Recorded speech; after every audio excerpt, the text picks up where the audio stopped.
जय हिंद, जय महाराष्ट्र, जय सनातन. बंधू आणि भगिनींनो, पूर्वीच्या काळामध्ये भारत हा सर्व गुण संपन्न, सर्व सुविधांनी परिपूर्ण असा देश होता. आजही परिपूर्ण देश आहे. परंतु आजची जो भारत आहे तो वेस्टर्न म्हणजेच पाश्चिमात्य देशाच्या स्पर्धेमध्ये एवढा गुंतला की बघायचं काम नाही. तर पूर्वीच्या काळामध्ये काय काय होतं भारतामध्ये आणि ते कसं बदलत गेलं ते आपण थोडक्यात बघणार आहोत. तर पूर्वीच्या काळामध्ये भारत हा सर्व गुण संपन्न होता. हजारो राजे त्या काळामध्ये भारतामध्ये होऊन गेलेले आहेत. इसवी सन पूर्वही आणि इसवी सन नंतरही. इसवी सन पूर्व चंद्रगुप्त मौर्य, त्याच्यानंतर महाराजा सम्राट हर्षवर्धन, हे उत्तर भारताच्या भागामध्ये झालेले राजे. त्याच्यानंतर सोलंकी घराणे गुजरात, त्याच्यानंतर सतकर्णी घराणे प्रतिष्ठान म्हणजेच पैठण, नागनिका महाराणी, त्याच्यानंतर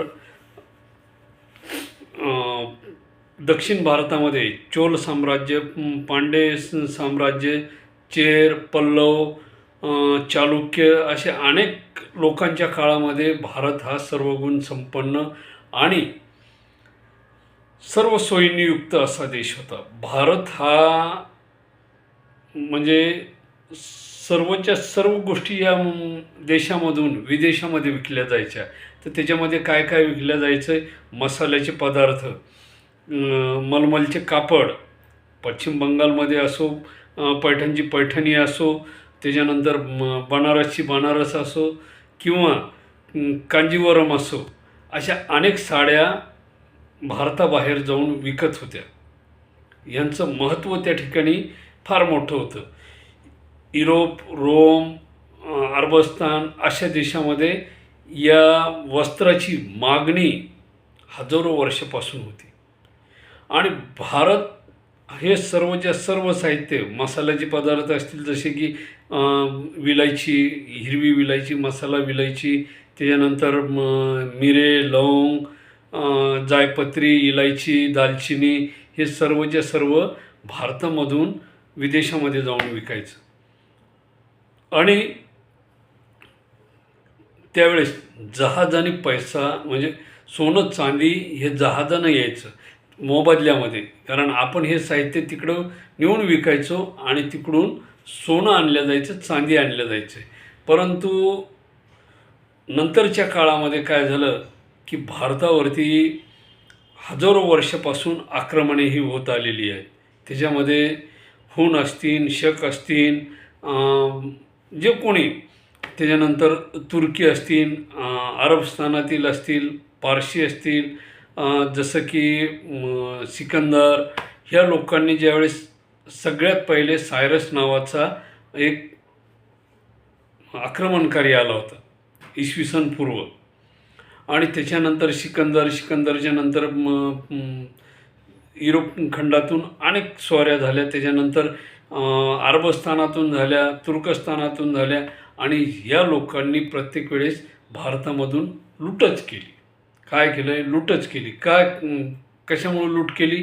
त्यांना कळलं की आपल्या देशामधून भारताने त्यांच्या इथलं उत्पादन काय होतं, भारतामध्ये उत्पादन काय पिकल्या जायचं आहे. आता मी तुम्हाला सांगितले मसाल्याचे पदार्थ विकले जायचे. त्या काळामध्ये साखरसुद्धा आपल्या भारतामध्ये तयार व्हायची, दाणेदार साखर. खडी साखर ही नंतर त्याच काळामध्ये अस्तित्वात आली. खडी साखर, दाणेदार साखर, जी आपण व्हाईट शुगर म्हणतो आज, ही साखर त्या काळामध्ये इसवी सन पूर्वच्या काळामध्ये चंद्रगुप्त, चोल, चालुक्य यांच्या काळामध्ये साखर ही भारतामध्ये अस्तित्वात होती. इंग्रज आले म्हणून साखर भारतात आली नाही, फक्त त्यांनी नाव बदलले. काय नाव बदलले? White sugar. आपल्याकडे गूळसुद्धा तयार व्हायचं आणि साखरसुद्धा तयार व्हायची. मग हे जे काही उत्पादन तिकडं जाऊन विकलं जायचं आणि तिकडून जे सोनं आणलं जायचं, तर तिकडल्या व्यापाऱ्यांनी जो व्यवहार केलेला होता, तर त्याच्या बदले त्यांनी ते सोनं चांदी वगैरे दिलेलं होतं, हे तिथल्या लुटारू लोकांना कळालं. कुठल्या? अरबस्थानामधल्या, त्याच्यानंतर युरोपमधल्या. आणि त्या लुटारूंना हे कळलं की भारतामध्ये खूप सोनं आहे, खूप चांदी, आणि ह्यांच्याकडं जे काही पदार्थ आहेत ते जिभेला चव आणणारे. जीभ कशी माणसाची? जीभ ही लालची, तिला काही खावं वाटतं. आणि भारतामध्ये तयार होणारे जे मसाले आहेत, उत्पादन होणारे मसाले, या मसाल्याची चटक अरबस्थान आणि युरोपमधल्या लोकांना लागली होती. आणि त्या चटकेसाठी ते तिकडून भारतामध्ये आले. आणि हजारो वर्षापूर्वी भारतामधून अनेक ठिकाणी आरमार उभं होतं. गुजरातच्या सीमेला आरमार होतं, ज्या ठिकाणी श्रीकृष्ण परमात्म्याची द्वारका, त्या ठिकाणीसुद्धा आरमार होतं. मोठमोठाली बंदरं होती. कालच्या आपण भागात बघितलं की दक्षिण भारतामध्ये चोल साम्राज्याच्या काळामध्ये नागापट्टणम, महाबलीपुरम अशी मोठमोठाली बंदरं त्या काळामध्ये सुद्धा होती. जसं की आज महाराष्ट्रामध्ये मुंबईसुद्धा एक सर्वात मोठं बंदर आहे. त्या ठिकाणी अनेक जहाजं मुंबईमधून विदेशामध्ये जात आहेत. तशीच जहाजं दक्षिण भारताच्या अनेक भागामध्ये होती. आणि मग ह्या जहाजामधून व्यापार केला जायचा, ये जा व्हायची, सगळ्या गोष्टी व्हायच्या. आणि सर्वप्रथम भारताच्या दिशेने 1498 या काळामध्ये, म्हणजे 15व्या शतकाच्या सुरुवातीला काय झालं, युरोप खंडामध्ये एक स्पर्धा सुरू झाली.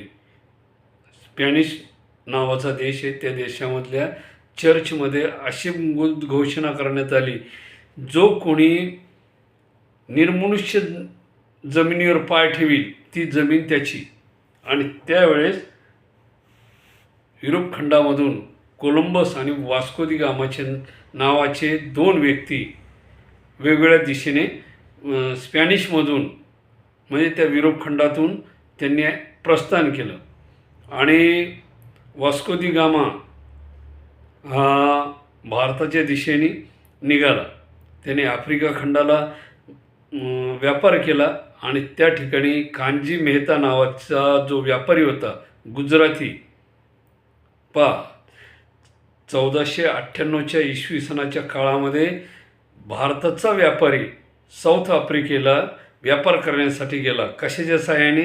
जहाजाच्या सहाय्याने. त्याची आणि वास्को दी गामाची भेट कुठं झाली? आफ्रिकेमध्ये. आफ्रिकेमध्ये भेट झाल्यानंतर मग त्या ठिकाणी त्याचे जे काही व्यवहार झाले, त्या व्यवहारामध्ये तो म्हणे, व तुमच्या इथं ही जे वस्तू तयार होतात, हे जे पदार्थ तयार होतात, हे आम्हाला व्यवसायासाठी पाहिजे. आणि त्याच वेळेस कांजी मेहताबरोबर वास्को दी गामा हा भारताच्या दिशेने, म्हणजेच कालिकत बंदरामध्ये त्यांनी पहिल्यांदा पाय ठेवला.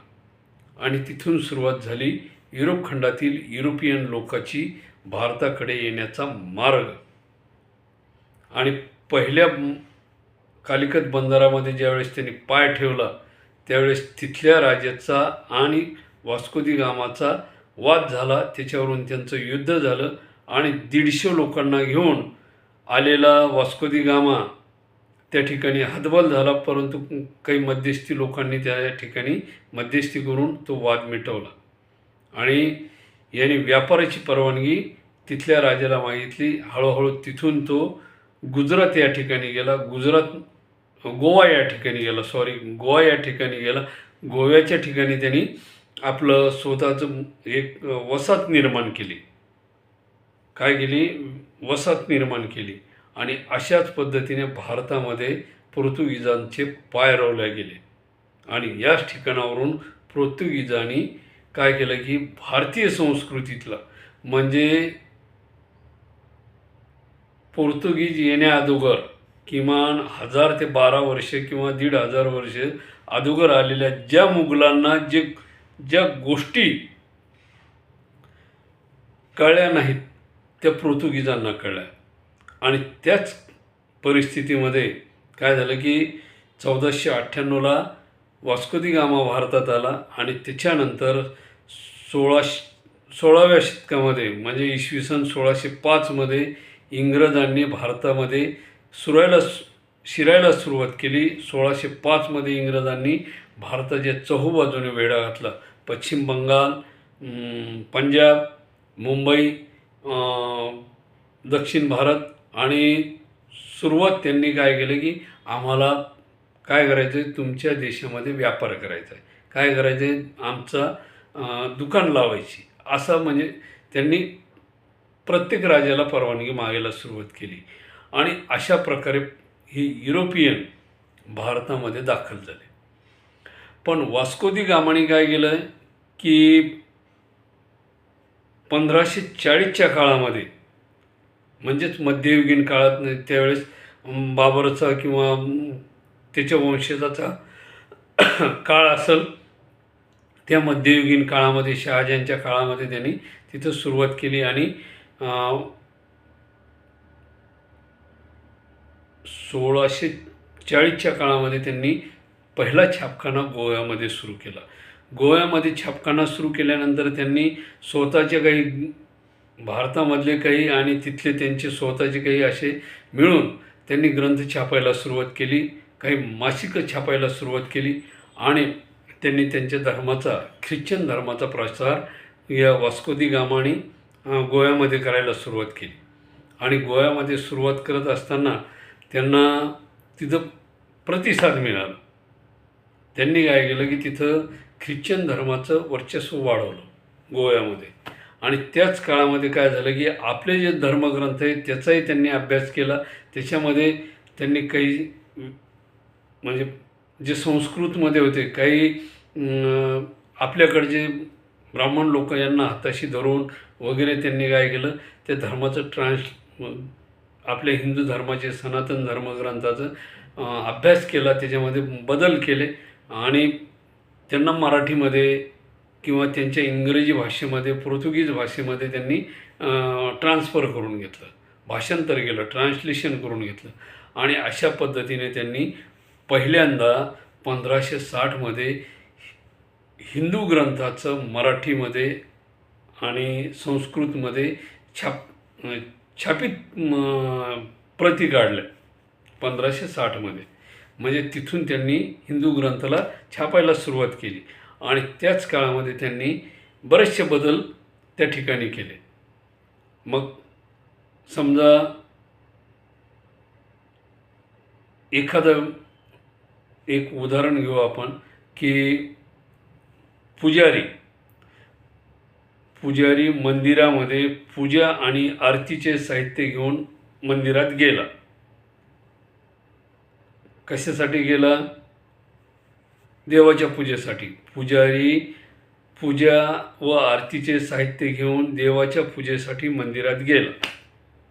आता यांनी काय केलं, त्या ठिकाणी त्या वाक्याला बदल केला. पुजारी देवाच्या पूजेसाठी पूजा व आरतीला घेऊन आत गेला. मग त्यांनी काय केलं, तिथं पुजारी स्वतः देव आहे व पूजा व आरतीला आत घेऊन गेला. असे म्हणजे काहीतरी बऱ्याचशा विचित्र प्रकारचे बदल त्यांनी त्या ठिकाणी केले. आता एखादा मुलगा समजा वाक्य असं आहे, राजू खूप सुंदर गातो. आता यांनी काय केलं आहे, राजू खूप सुंदर गातो, या ठिकाणी त्यांनी काय केलं आहे, राजू खूप खादाड्यासारखा खातो असा बदल केला. म्हणजे काय झालं की अर्थाचा अनर्थ होऊन गेला आणि त्याच्यामुळे काय झालं की आपल्याच लोकांना आपल्या धर्माविषयी आस्था ही कमी होत गेली, मानसिकता बदलली आणि त्यामुळे काय झालं की लोकांच्या भावना आपल्या समाजाबद्दल, आपल्या ग्रंथाबद्दल, आपल्या जे काही संस्कृती वगैरे त्याच्याबद्दलची भावना, आस्था ही बदलत गेली. आता ती कशी बदलत गेली, आत्ता मी तुम्हाला सांगितलं आहे 2 वाक्ये, त्याच्यावरून त्या पुजाऱ्याबद्दल आणि त्या राजूबद्दल तुमची भावना चेंज होऊन गेली. खूप खादाडा म्हणजे कसं, खाणारा येड्यासारखा, म्हणजे अर्थाचा अनर्थ. आपण ते कोणती सिरियल आहे बा ती तारक भाई का उलटा चष्मा, त्याच्यामध्ये ते डॉक्टर हाती आणि त्याचा मुलगा ते काही असलं की ते खाणी उक्या आहे, 5-5 मिनिटाला खाणी उक्या आहे, म्हणजे तशातला भाग त्या ठिकाणी त्यांनी दाखवायचा प्रयत्न केला. मग याच्यामध्ये काय झालं आहे की समाजामध्ये धर्माची, आस्थेची, संस्कृतीची विकृतपणा निर्माण केला त्यांनी. आता भरपूर जणांचं म्हणणं आहे की हे तुम्ही कसं सांगता, तर तुम्ही संस्कृत पुरातन ग्रंथ जे आहेत हस्तलिखित ते बघा. मी सांगतोय म्हणून नाही, त्याचं संशोधन करा. त्याच्यामध्ये तुम्हाला सर्वात महत्त्वाचा मुद्दा सांगायचा आहे. पश्चिम बंगालमध्ये सर विल्यम जॉन्स नावाचा गव्हर्नर आला होता. मी सांगतोय म्हणून नका बरं का, तुम्ही अभ्यास करा. मागे पण मी एक व्हिडिओ केला होता त्या सर विल्यम जॉन्सवर. त्या सर विल्यम्सनी जी आपली मनुस्मृती आहे त्याला हस्तलिखित मिळाली होती, हातानं लिहिलेली मनुस्मृती मिळाली होती. त्याच मनुस्मृतीचं त्यांनी ट्रान्सलेशन केलं इंग्रजीमध्ये आणि ती त्यांनी त्याच्या देशाला म्हणजे ब्रिटनला पाठवली. काय, आपल्याकडची मनुस्मृती त्यांनी तिकडे पाठवली. परंतु ती मनुस्मृतीचं ट्रान्सलेशन केल्यानंतर मनुस्मृती जी हस्तलिखित होती ती गायब झाली. गायब झाली म्हणजे काय झालं आहे की ती इंग्रजांनी चोरली म्हणा, जाळली म्हणा, आणि त्याच्या काहीच कालावधीमध्ये हा सर विल्यम जॉन्स अचानक मरण पावतो.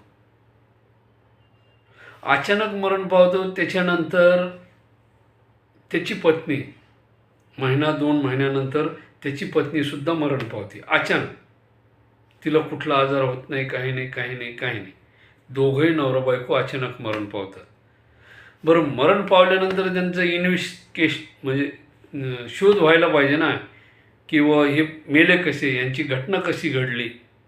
त्या काळामध्ये कुठल्याही प्रकारचा शोध झाला नाही, इन्व्हेस्टिगेशन झालेलं नाही, त्यांचा तपास झालेला नाही. म्हणजे कसे मेले, काय मेले, काहीच नाही. कोणी मारलं, काय मारलं, ती मनुस्मृती हस्तलिखित जी होती ती कोणी गायब केली, कशी गायब केली, तिचाही शोध नाही, पत्ता नाही, काहीच नाही. आणि या सर विल्यम जॉन्स यांनी लिहिलेली एक प्रत कलकत्त्याच्या त्या बांगलादेशमधल्या भागामध्ये, पश्चिम बंगालच्या भागामध्ये हस्तलिखित कोणाचं आहे, तर या सर विल्यम जॉन्सचं तिथं हस्तलिखित आहे म्हणून उल्लेख आहे. आता मग ते नेमकं काय आहे ते तिथं तुम्ही जाऊन शोधा. तर ही मनुस्मृती ज्यावेळेस भारतामध्ये परत आली आणि माननीय डॉक्टर बाबासाहेब आंबेडकरांनी जी मनुस्मृती जाळली ती हस्तलिखित जाळलेली नाही. काय आहे, त्यांनी जी मनुस्मृती जाळली ती छापील मनुस्मृती जाळलेली. आता ती 1927मध्ये काहीतरी जाळली. ते बाकीचा शोध तुम्ही घ्या, मी तुम्हाला सांगतोय सत्य कितपत आहे तुम्ही संशोधन करा. मी तुम्हाला विखुरलेली इतिहासाची पानं कशी जमवायची ते सांगायला लागलो. मी मार्ग दाखवतोय, तुम्ही संशोधन करा कितपत सत्य आहे. आणि मग समाजामध्ये ही जी छापील मनुस्मृती अस्तित्वात आली तिच्यामध्ये एवढे बदल झाले की स्त्रियांवर अत्याचार, दलितांवर अत्याचार, शूद्रांवर अत्याचार, अतिशूद्रांवर अत्याचार या मनुस्मृतीमध्ये दाखवलं आहे. जी मूळ हस्तलिखित आहे ही गायब आहे. तिला ठेवलंच नाही त्यांनी. का ठेवलं नाही, तर त्यांना त्यांच्या पद्धतीनं भारतामध्ये समाज घडवायचा होता. कोणाला, इंग्रजांना. मूळ परत गायब केली. सर विल्यमला मारून टाकलं, त्याच्या पत्नीला मारून टाकलं, त्या बाईने आवाज उठवला तर, आणि त्याच्यानंतरचा त्याचा तपास शून्य. कारण सर्व त्यांनी गेलं, मग कशाला शोध घेणार. आणि असं करून त्यांनी ते सत्य दडपून टाकलं. आणि मग हा झाला मनुस्मृतीचा थोडक्यामध्ये इतिहास. परंतु नंतरची जी मनुस्मृती समाजासमोर आली, समाजाला दाखवण्यात आली, पोहोचवण्यात आली, तिच्यामध्ये एवढ्या गोष्टी विचित्र प्रकारच्या होत्या की त्याच्यावर स्त्रियांना अनेक प्रकारची बंधनं, दलित आणि शूद्रांना म्हणजे एकदम खालच्या पद्धतीचं वर्णन त्या मनुस्मृतीमध्ये आहे. मूळ गायब करून टाकली. मग त्याच्यामुळे काय झालं की समाजाचा पाहण्याचा दृष्टिकोन, मग डॉक्टर बाबासाहेब आंबेडकर असोत किंवा आणखी आपल्यासारखा सर्वसामान्य माणूस असो, त्यांनासुद्धा त्या मनुस्मृतीविषयी घृणा निर्माण होईल. त्यांना त्याच्याबद्दल राग येईल की व हे ह्या ग्रंथामध्ये काय लिहिलं आहे. आणि त्यामुळे काय झालं की समाजामध्ये आपल्याच सनातन धर्माविषयी, आपल्याच संस्कृतीविषयी दुरावा निर्माण झाला. आणि त्याच्यामध्ये काही कर्मकांड करणारे जे लोक होते त्यांनी या गोष्टीचा बऱ्याचशा प्रमाणात फायदा घेतला. मग स्त्रियांचे केशवपन करणे, म्हणजे डोक्यावरचे केस काढणे वगैरे वगैरे, ह्या प्रथा ह्या कधी सुरू झाल्या मी तुम्हाला सांगतो. काय झालं की भारतामध्ये इंग्रज ज्यावेळेस आले, कधी 1605 इंग्रजांनी सुरुवात केली, परंतु खरा महाराष्ट्रामध्ये ज्यावेळेस त्यांनी पाय ठेवला तो ठेवला 1818. इंग्रज केव्हा महाराष्ट्रात शिरले म्हणजे त्यांनी एक हाती सत्ता केव्हा सुरू केली की 1818 त्यांनी महाराष्ट्रामध्ये पाय ठेवला. आणि सगळ्यात पहिले रघुनाथ दादाचे चिरंजीव, आता हे रघुनाथ दादाचा तुम्हाला किस्सा सांगतो. रघुनाथ दादा हे बाळाजी विश्वनाथाचे भाऊ, थोरल्या माधवरावांचे काका, नारायणरावांचे काका. परंतु यांच्याकडे पंतप्रधान पद होतं. कोणाकडे? पेशवे पदामध्ये रघुनाथ दादाकडे मोठं पद होतं. सेनापती पंतप्रधान पद त्यांच्याकडं होतं. मग यांनी काय केलं, 18व्या शतकाच्या त्या 18च्या काळामध्ये, 1818च्या काळामध्ये यांनी इंग्रजाचे पाय धरले. कोणी? रघुनाथ दादाने. व तुम्ही महाराष्ट्रामध्ये या, आम्हाला सहकार्य करा, तुमची एक फौज आमच्याकडे तैनात करा. आणि काय करायचं होतं, यांना स्वतः राजा व्हायचं होतं. आणि त्याच्यामध्ये त्यांचे पुतणे नारायणराव, काय नारायणराव जे होते, यांना हटवून रघुनाथ दादांना स्वतः गादीवर बसवायचं होतं. मग त्यांनी काय केलं, त्यांच्या सैनिकांना, कोणाच्या? रघुनाथ दादांनी त्यांचे स्वतःच्या सैनिकांना सांगितलं की नारायणरावांना काय करा, एक पत्र पाठवलं की पत्रामध्ये नारायणराव यांना शनिवारवाड्याच्या परिसरामध्ये काय करा, धरा, कैद करा, असं त्यांनी पत्र पाठवलं. पण ते पत्र रघुनाथ दादाची पत्नी, आता मी सांगत नाही हां, इतिहास सांगतोय, मी काय सांगू, मला काय घेणं आहे, परंतु इतिहास तुम्हाला माहीत व्हावा म्हणून मी सांगतोय. रघुनाथ दादाची पत्नी, हे तुम्ही इतिहासामध्ये बघा की रघुनाथ दादाची पत्नी काय करते. तर ती त्या ठिकाणी काय करते, त्या धरा शब्दाला मारा करते. आणि तिथून सुरू होतो खरा संघर्ष. कोणाचा? नारायणरावांचा. आणि मग नारायणरावाचं वय लहान असतं थोडं, 10-12 वर्षाचे असतील समजा. त्यावेळेस ते सैन्य त्यांच्या मागं लागतात तलवारी वगैरे घेऊन. आणि त्यांच्या लक्षात येतं की आता आपला जीव धोक्यात आहे. आणि मग ते पळत पळत शनिवार वाड्याचे त्या जे कठडे वगैरे असतील किंवा जे काही फिरण्यासाठी बनवलेलं जागा वगैरे असेल, तटबंदी, त्याच्यावरनं ते पळत असताना काका मला वाचवा, काका मला वाचवा असं करत असताना पळता पळता त्यांचा तोल जाऊन ते खाली पडतात आणि त्या ठिकाणी त्यांचा मृत्यू होतो, असा इतिहासामध्ये सांगितलेलं आहे. हेच रघुनाथ दादा इंग्रजाचे पाय धरतात आणि इंग्रजाकडे जाऊन त्यांना काय म्हणतात की बाबा तुमचं सैन्य आमच्या राज्यामध्ये तैनात करा, तुमचं फौज आमच्या सैन्यामध्ये तैनात करा. आणि त्यावेळेस इंग्रज त्यांच्याकडं काही अटी घालतात. त्या काही अटी ज्या आहेत त्या आता इतिहासामध्ये तुम्हाला पाहायला भेटतील. बाकीच्या अटी वगैरे मी सांगत बसत नाही, कारण जे काय असेल ते करारनामा वगैरे करून घेतात इंग्रज. आणि त्याच्यामध्ये इंग्रज फौज ही रघुनाथ दादाच्या पदरी कार्यरत राहते. आणि कार्यरत राहते. नुसती कार्यरत राहत नाही, तर हळूहळू हीच फौज रघुनाथ दादाला नियम दाखवते. कधी उठायचं, कधी बसायचं, कधी झोपायचं, कधी खायचं, कधी प्यायचं, असे हे नियम इंग्रज त्यांच्या फायद्यासाठी रघुनाथ दादाला लावतात. आणि रघुनाथ दादाचा मुलगा दुसरा बाजीराव, हा दुसरा बाजीराव जो आहे तो इंग्रजाची कठपुतली. आता मी सांगत नाही, तुम्ही इतिहास बघा, त्याच्यामध्ये इंग्रज जे सांगतील तो ते ऐकतो. आणि त्याच्यामध्ये काय होतं की इंग्रज काही जे कर्मकांड करणारे वगैरे आहेत, किंवा जे रघुनाथ दादासारखे किंवा दुसरा बाजीराव यांच्यासारखे जे ब्राह्मण समाजातले लोक होते उच्चवर्णीय, त्यांनी काय केलं की तुम्ही आणि आम्ही एका बरोबरीचे आहोत. काय, तुम्ही आणि आम्ही एका बरोबरीचे आहोत. तुमच्यामध्ये आणि आमच्यामध्ये खूप मोठा बदल आहे. तुमच्यात आणि आमच्यात जवळपास साम्य आहे. बदलच्या ऐवजी तुमच्यात आणि आमच्यात एक समान आहोत आपण. तुम्ही, कारण ब्राह्मण समाज काय आहे, बुद्धिमान आहे. कोण कसा बोलतो, काय बोलतो ते पटकन त्यांची बुद्धी क्षमता ही फार तल्लख असते. आणि हळूहळू हे रघुनाथ दादाचा परिवार, दुसरा बाजीराव यांनी इंग्रजी शिकले.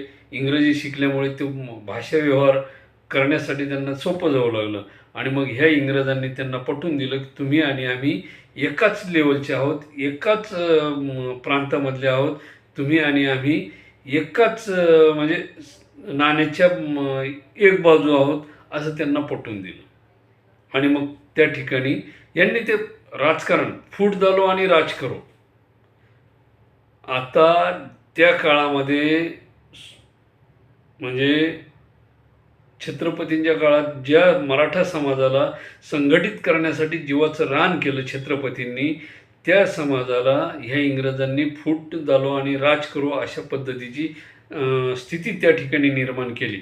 आणि हळूहळू यांनी काय सांगितलं आहे की हे जे तुम्ही शूद्र म्हणता, हे काय, हे आपल्यापासून वेगळे आहेत, ह्यांचा ना आपला काही संबंध नाही. हे यांनी इंग्रजांनी त्यांच्या डोक्यामध्ये घातलं.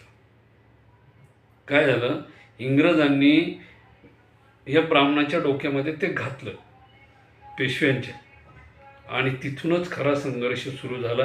तुम्हाला सांगतो, ह्याचमुळे भीमा कोरेगावचं युद्ध सुरू झालं. आणि तिथून खरा संघर्ष शूद्र आणि ब्राह्मणामध्ये सुरू झाला. मराठा शब्द बाजूला राहिला, मराठा राज्य बाजूला गेलं, आणि खरा संघर्ष सुरू झाला भीमा कोरेगावच्या प्रकरणामध्ये. ज्यावेळेस ह्या इंग्रजांनी ह्या पेशव्यांच्या डोक्यामध्ये हे ज्यावेळेस घातलं की तुम्ही श्रेष्ठ आहात, तुम्ही आमच्या बरोबरीचे आहात, तुम्ही मद्य पिऊ शकता, तुम्ही मांस खाऊ शकता, तुम्ही आमच्या बरोबरीचे आहात, तुम्ही आमच्या लायकीचे आहात, आम्ही तुमच्या लायकीचे आहात. आणि इंग्रजांनी पेशव्यांना ताटाला ताट लावून जेवायचे, उठायचे, बसायचे, सर्व गोष्टी इंग्रज त्यांच्याबरोबर करायचे. आणि ह्या शूद्र लोकांना, बहुजन समाजाला ह्यांनी दूर केल्यामुळे काय झालं की पेशव्यांना ते पटलं. आणि दुसऱ्या बाजीरावाने इथेच चूक केली, आणि ती सर्वात मोठी, सर्व भारतीयांना, महाराष्ट्रीयांना घातक ठरली.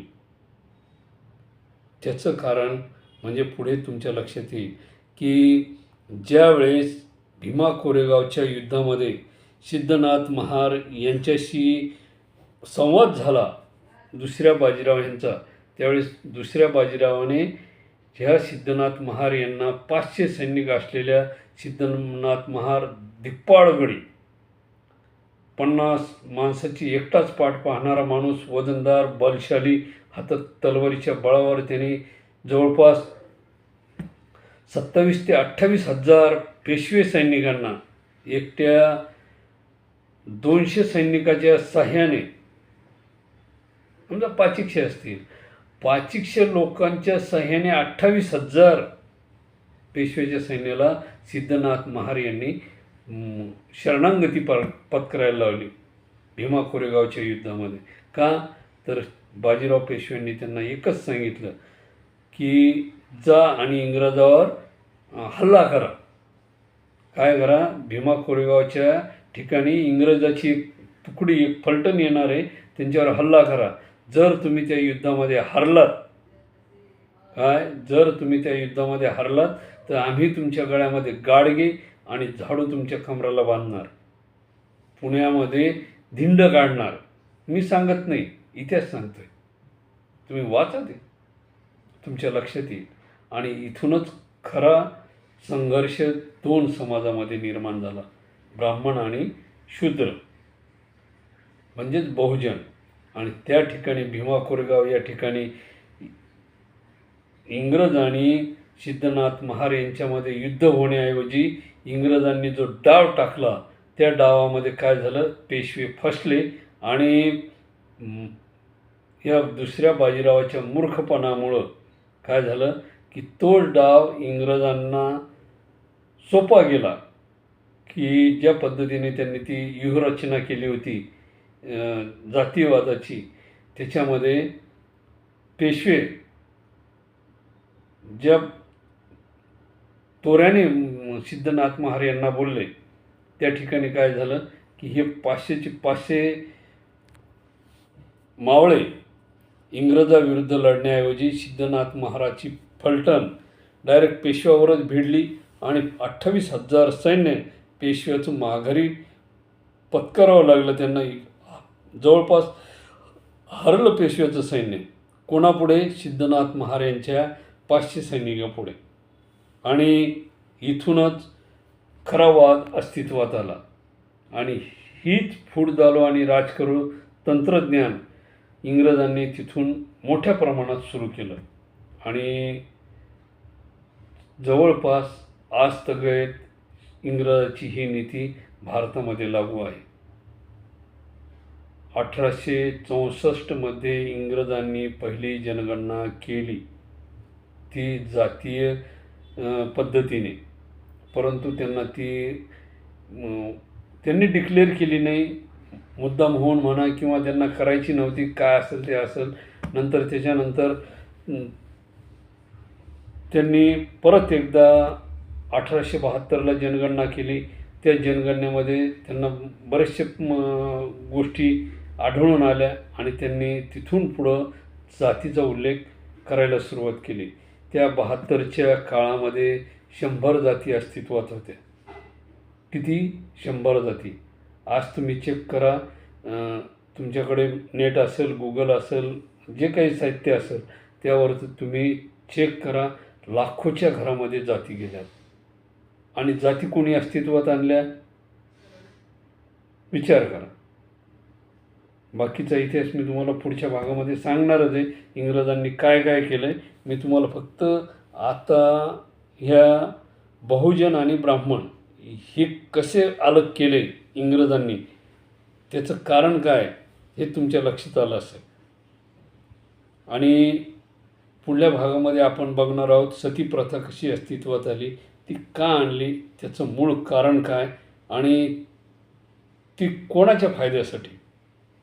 भारतीय हिंदू संस्कृतीमध्ये, ग्रंथामध्ये या सतीप्रथेचं अस्तित्व आहे का, ती उल्लेख आहे का, सती शब्दाचा अर्थ यांनी कसा लावला, हे तुम्हाला मी पुढील भागात सांगणार आहे. तुम्ही अवश्य बघा तो भाग. बंधू आणि भगिनींनो, हा भाग तुम्हाला कसा वाटला, कसा तुमच्या प्रतिक्रिया आहेत, तुम्ही मला कमेंट करून लाईक करा, शेअर करा, सबस्क्राईब करा. आपल्या मित्रपरिवारांना तुम्हाला हा व्हिडिओ जर आवडला तर आपल्या मित्रपरिवारांना, आणि मी सांगतो आहे म्हणून नाही, तर तुम्ही त्याचा अभ्यास करा. मी काय सांगितलं, कुठल्या ग्रंथामध्ये काय, सर विल्यम जॉन्स यांनी खरंच मनुस्मृती लिहिली का, सर विल्यम जॉन्स यांचं काय झालं, हे सगळं तुम्ही संशोधन करा. आणि तुम्हाला कितपत याच्यामध्ये सत्य वाटलं आहे तुम्ही मला कमेंट करून सांगा. आणि हा व्हिडिओ जास्तीत जास्त तुमच्या मित्रपरिवारांना, सर्व, मी म्हणत नाही की ठराविक लोकांना, तुमच्याकडे तुमचे मित्रमंडळी जे कोणी असतील, ब्राह्मण असेल, क्षत्रिय असेल, वैश्य असेल, शूद्र असेल, मी वर्णाचा उल्लेख करतो आहे. वर्णव्यवस्था ही भारताची अविभाज्य घटक असा आहे.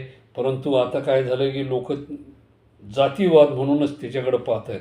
खरा जातीवाद कसा आहे मी तुम्हाला पुढील भागात सांगणार, ते निश्चितपणे. आणि तो कोणी निर्माण केला, कशासाठी निर्माण केला, त्यांचा फायदा काय, हे सुद्धा मी सांगणार की जातीवाद नेमका कोणाच्या फायद्यासाठी अस्तित्वात आला तेही सांगणार. जय हिंद, जय महाराष्ट्र, जय सनातन. धन्यवाद बंधू भगिनींनो.